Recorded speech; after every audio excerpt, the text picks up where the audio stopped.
Assalamualaikum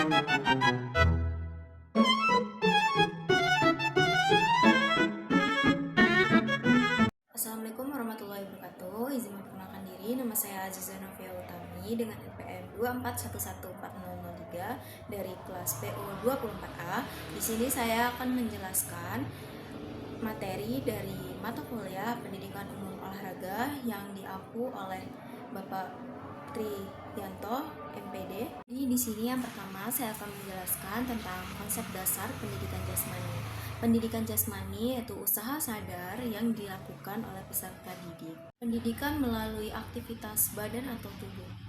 Pendidikan jasmani yaitu proses pendidikan melalui penyediaan pengalaman belajar kepada siswa berupa aktivitas jasmani, bermain, dan berolahraga yang direncanakan secara sistematik guna merangsang pertumbuhan dan perkembangan fisik, keterampilan motorik, keterampilan berpikir, emosional, sosial, dan moral. Selanjutnya yaitu olahraga. Olahraga yang berasal dari bahasa Indonesia memiliki arti gerak badan untuk menguatkan dan menyehatkan tubuh.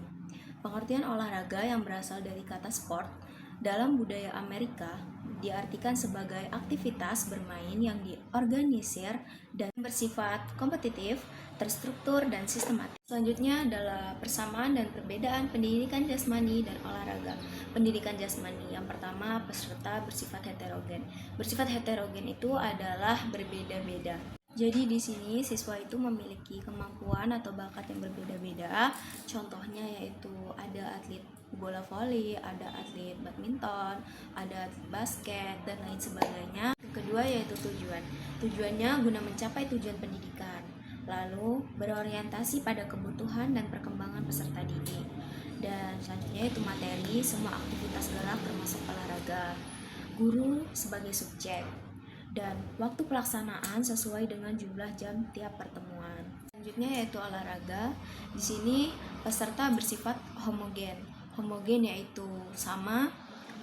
Jadi di sini orang-orangnya atau atlet-atletnya memiliki kemampuan dan bakat yang sama. Lalu ada tujuannya yaitu mendapatkan prestasi setinggi-tingginya. Lalu berorientasi pada program latihan. Jadi di sini pelatih membuat program latihan untuk mencapai prestasi. Lalu materinya yaitu kecabangan olahraga atau olahraga tersebut di satu cabang olahraga. Pelatih sebagai subjek itu tadi, pelatih membuat program latihan untuk mencapai prestasi. Waktu pelaksanaan cenderung tidak dibatasi. Persamaan dari pendidikan jasmani dan olahraga yaitu sama-sama membahas kebugaran fisik, meningkatkan kebugaran fisik dan kesehatan mental. Lalu di sini perbedaannya adalah pendidikan jasmani itu hanya pada tahap pembelajaran, sedangkan olahraga bertujuan mengembangkan motorik untuk meraih prestasi. Pendidikan jasmani itu menjaga kesehatan dan olahraga itu dilatih untuk menghasilkan kekuatan yang lebih. Baik, di sini ada 10 komponen kebugaran atau biomotorik. Yang pertama ada kekuatan atau strength, yang kedua ada endurance atau daya tahan. Daya tahan tubuh itu ada dua. Yang pertama itu daya tahan tubuh otot dan daya tahan tubuh aerobik. Yang ketiga ada kelincahan dan yang keempat ada kecepatan. Yang kelima ada keseimbangan. Keenam ada daya ledak atau hentakan atau power. Yang ketujuh ada kelentukan, yang kedelapan ada akurasi atau ketepatan, yang kesembilan ada koordinasi, dan yang kesepuluh ada reaksi.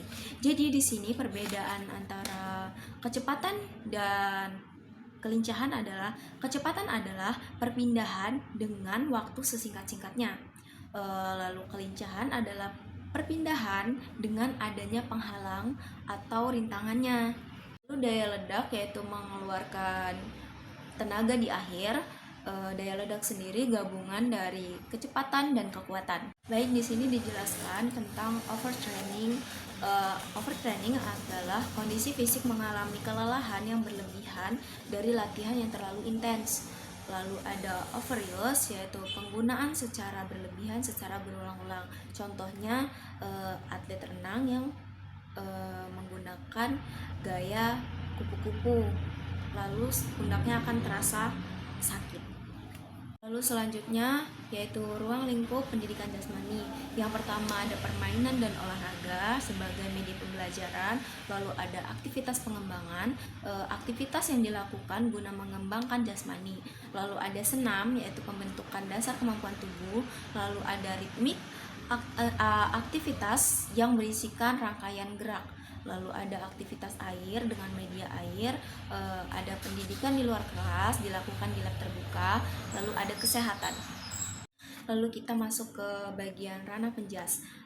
Di ranah penjas yaitu ada 3 aspek. Yang pertama ada kognitif. Di dalam kognitif ini mencakup yang pertama konsep gerak, yang kedua arti sehat, yang ketiga memecahkan masalah, yang keempat adalah kritis dan cerdas. Selanjutnya adalah psikomotor. Di sini mencakup tentang gerak dan keterampilan, kemampuan fisik dan motorik, lalu perbaikan fungsi organ tubuh. Adalah afektif. Yang pertama yaitu menyukai kegiatan fisik, merasa nyaman dengan diri sendiri, lalu ingin terlibat dalam pergantian sosial, dan percaya diri. Ini pengertian dari kognitif adalah penalaran dan kemampuan memecahkan masalah. Lalu pengertian dari psikomotor adalah mencapai perkembangan aspek kebugaran jasmani dan perseptual motorik atau gerak kalian. Lalu, selanjutnya ada afektif. Afektif mencakup sifat-sifat psikologis yang menjadi unsur kepribadian yang kukuh. Itu dia penjelasan dari saya. Jika ada kesalahan kata maupun kalimat, saya mohon maaf. Saya izin pamit undur diri. Wassalamualaikum warahmatullahi wabarakatuh.